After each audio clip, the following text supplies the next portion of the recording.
गोजोन्थों गिबि गिबि बड'सा चेनेलनिसिम साबायखर बावनाय थाबाय। दिनै जों बिपिएफ दोलोखौ बांसावला बायनाय बाथ्रा मोनसे जोङो वाट्सएपआव नोजोर खालामदों, दिनै नुनो मोन्दों। रबि गयारी होननाय जायनि बेकग्राउन्डआ समाजाव गासै मानसिफोरखौनो जेसेबां हायो बिथाङा थाखा फैसा लेना देना खालामनानै लाख लाख एबा न'सेयाव 1000 करि एनजिअनि नामाव डक्टर आम्बेडकार नामनि एनजिअनि नामाव रां रुफा जानाय मोनसे गाज्रि रेकर्ड दङ। बे रबि गयारी मुंनि सुबुं सासेया समाजाव जाय मुगैजाथावना आखल खालामना लादों, बिथाङा जोंनि बिपिएफ दोलोखौ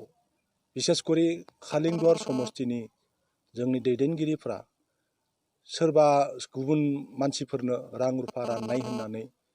जोंखौ दुरनाम मोनसे खालामनायखौ जों नुनो मोन्दों। जोङो बेखौ जों गिबि जों गोख्रों रावजों जों खालिंदुवार समस्ति बिपिएफ दोलोनिफ्राय जों सोंखारिदों आरो बिथांखौ जोङो खावलायो जे इयुनाव जाहाथे बिदि बांसावलाबायनाय नंखाय बाखाय रायजोफोरनो बुङालासिनो बिथाङा गोजान जायो। मानो होनबा बिथाङानो गोबां गाज्रि रेकर्ड दङ। दा बिथाङा बुंनाया जाहैबाय मा, जोङो मानसिफोरनो रां रुफा रानदों होननानै। जों मिथिगौ, गासै रायजो राजाया मिथिगौ, बिपिएफ दोलोआ दिनै सैथो आरो गोथौ बिथांखि माखासे लानानै बिपिएफ दोलोनि आफादगिरि मुस्रि हाग्रामा महिलारी सारा बिथांनि मावथि, बिथांनि जोंनि बिपिएफ दोलोनि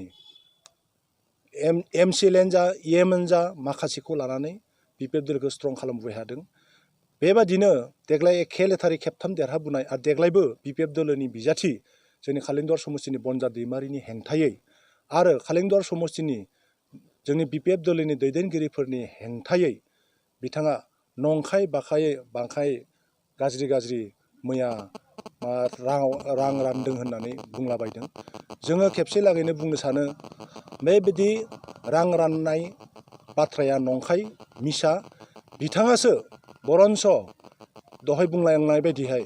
मानसिफोरनिफ्राय डक्टर आम्बेडकार होननाय एनजिअ मोनसे खेवनानै हरिजननि नामाव 2000 थाखा खांनानै लाख थाखानि दुमना मोनसे दङ, नाक मोनसे दङ, रेकर्ड दङ आरो बेखौ खालामनानै बिथाङा गुवाहाटियाव खारना थाहैनायबो रेकर्ड दङ। दा बिथाङा बुंबावदों जे माने जोंखौ माने दिनैनिफ्राय संदानगोन एबा दिनैनिफ्राय सिआइडि बायदि गिदिंगोन बा नङा जोंखौ जोंनि मानसिफोरखौ अपमान खालामगोन होननाय बायदि मोनसे बाथ्राखौ नुनो मोन्दों। जोङो गोख्रोङैनो सोंखारिनो होननानै बुंनो नागिरो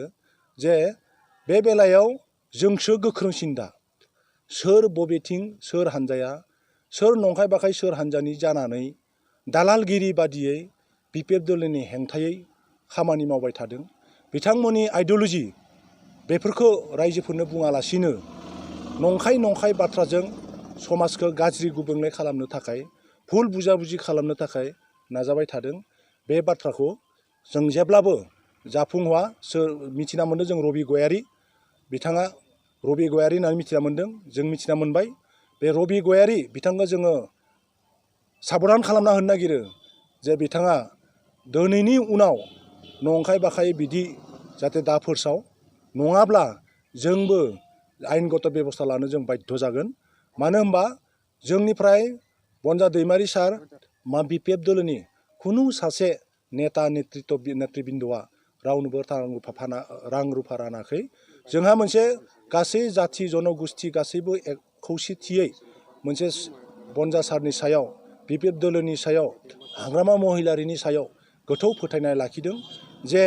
बिपिएफ दोलोआ 15 बोसोरा लारियै डेभेलप खालामबोबाय थादों। जाय डेभेलपखौ जों गासै हारियानो भारत स्वाधीन जानायनि उनाव 70 बोसोर जों मोनाखैमोन। दिनै बिटिसि जानाय उनाव 15 बोसोर हाग्रामा महिलारी, बनजा दैमारि मोनबादि गोख्रों दैदेनगिरिनि दैदेननायाव दिनै खालिंदुवार समस्तियाव गोबां अनुस्थान प्रतिष्ठान, गोबां समाजनि मावनांगौ खामानिफ्रा लामा दथा बायदिसिना साख्रि बाख्रिखौनो लानानै गासै जेरावबो गासै हारिया डेभेलप जादों। आरो बे डेभेलप जानायखौ नुनानै गासै हारियानो खौसेथियै बनजा दैमारिखौ देरहाहोनो थाखाय थिरांथा लादों आरो बिथाङा जों दिनै गिदिंना नुनो मोन्दों बनजा दैमारिया मालाबानो देरहालांबाय जों खालि गासैबो खौसेथियै जाहाथे बिथांखौ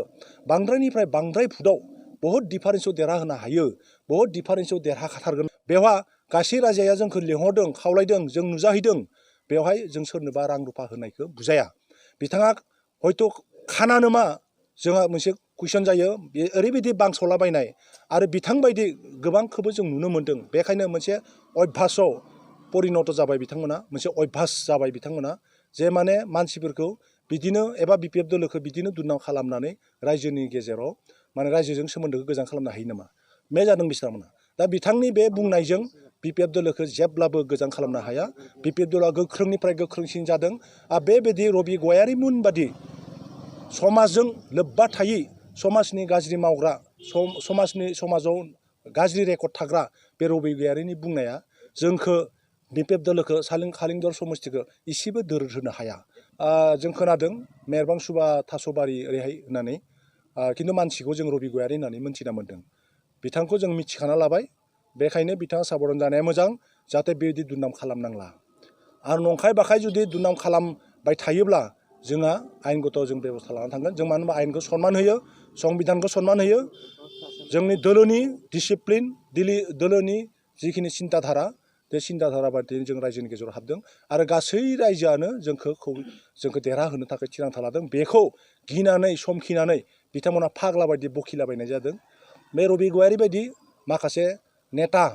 इउपिपिएलनि आबसुनि माखासे नेताफोराबो नंखाय बाखाय मिसा बुंनानै जोंनि गामि रायजो राजाफोरनि गेजेराव हाबनानै आइजोफोरखौ बिसेस करि माने लाख थाखा होगोन 75,000 होगोन होननानै मिसा बुंलाबायदों जेरावनोखि बिथांमोना बे आसनिया सरकारि आसनि कनकलता अरुणोदय बे आसनिनि बिगुमाया समस्तिनि एमएलए जायो बे समस्तिनि एमएलए जायखौ सायख'गोन समस्तिनि एमएलए जोंनि बिपिएफ दोलोनि जोंनि दैदेनगिरि भिसिडिसि दैदेनगिरि प्राइमारि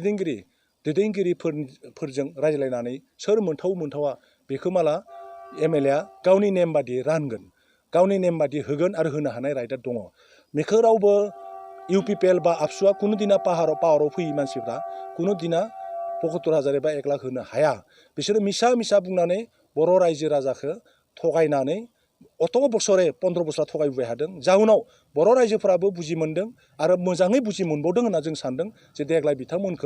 बिथांमोननि साननायफोरखौ निस्सय खौसेथि फेलें खालामगोन आरो बिपिएफ दोलोआनो जिहेतु 37टा समस्ति दङ 37 सिटआवनो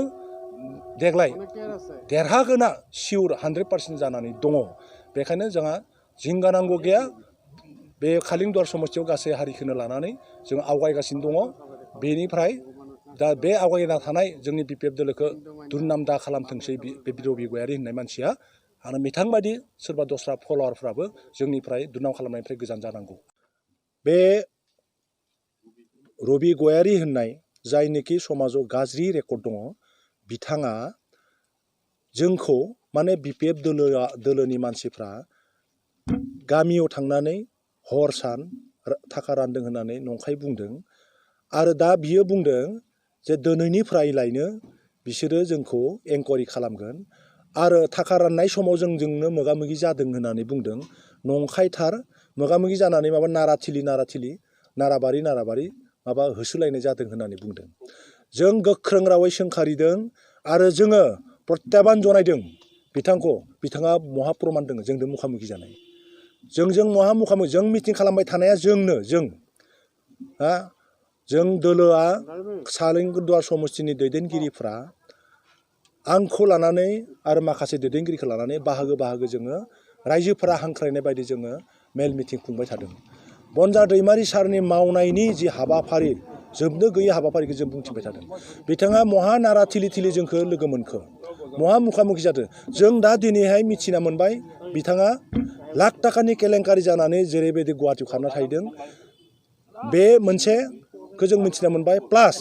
जोङो बिथांनि जेसेबां दाय दङ जों बेखौबो जों सुलु लानो थाखाय दा जों बाध्य जों गासैबो साननायसिगोन बेखौ आरो बिथांमोनखौसो जोङो दा मिथिना मोन्दों मिसा बाथ्रा बुंनानै सोरबा ग्रुपाव 5,000 10,000 होनानै बिसोरखौ नंखाय फैसाखौ फैसा होयै होयै बिसोरो जोंनि बिपिएफ दोलोनि मानसिफोरखौ सासे सासे बोयै बोयै बिसोरो मानसिफोरनि गेजेराव गावसोरनि खालामनो नाजाबाय थादों। खिन्थु जिखिनि मानसि बिसोर नाजादों बैखिनि मानसिया गोख्रों बिपिएफआनो बन्जा दैमारिनि सापर्टार बन्जा दैमारियानो बिसोरो हाग्रामा महिलारि बिपिएफआनो बिसोरो खुनु दिना बिथांमोना जुदि सानदोंबा बिपिएफ दोलोनिफ्राय बिसोर थांदों बिसोरो माने हाजोआव थांनानै खासेव बिदै नागिरहैनाय बायदि जागोन। बिनि बाहेरा जेबो गैया। बेखायनो बिथांमोना लाथिख' बायदियै माने भीमा जेरै लाथिख'आव माने गदा फिदिंदोंमोन बेबायदिहाय बिसोर बाथ्रा बुंनाय जादों बे रबि गयारिया। बेखायनो रबि गयारिया साबधान जानाया मोजां। जोंनि मानसिफ्रा बिसोरजों मोगा मोगि जायाखै, थाखा राननायबो जायाखै, जोंसो बिसोरखौ सुलु लाबाय थादों। बिसोर महा रानदों नागिरबाय थादों जोङो। बे रबि गयारिमोन बायदि मानसिखौ जोङो महा गाज्रि खामानि मावनायखौ जों मोनगोन। जों बेबायदि मानसिखौ जोङो राजनिति दोलोबाबो सामाजिक दायित्व मोनसे दङ हिसाबै जोङो बिसोरखौ फोसाबनो थाखाय जोङो नागिरगासिनो दङ। गोजोन्थों।